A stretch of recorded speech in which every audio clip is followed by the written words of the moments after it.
ఓటేయమని ఎవరు చెప్పారు? ఎందుకు చెప్పాలి? నీకు చెప్పాల్సిన అవసరం లేదు కదా.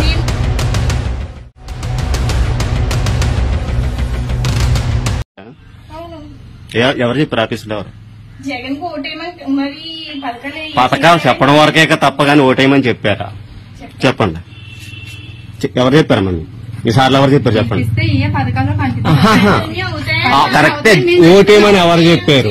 ఓటేయమని ఎవరు చెప్పారు? ఎందుకు చెప్పాలి? నీకు చెప్పాల్సిన అవసరం లేదు కదా.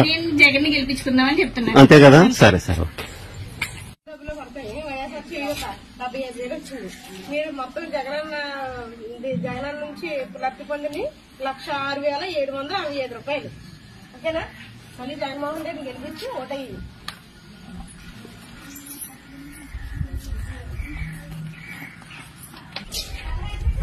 ఆ లెటర్ మీకు ఇచ్చినట్టు మేము అక్నాలెడ్జ్మెంట్ తీసుకోవడం అంతే. ఇది ఒకసారి చదువుకోండి మీరు. అంటే జగనన్న వచ్చిన తర్వాత మీరు ఎంత లబ్ధి పొందారని సర్వే అనమాట. అది మీరు ఎంత లబ్ధి పొందారు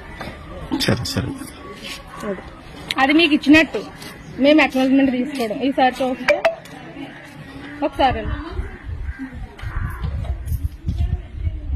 కళ్ళు రెప్పలు కొడుతుంటే తీసుకుంటాం.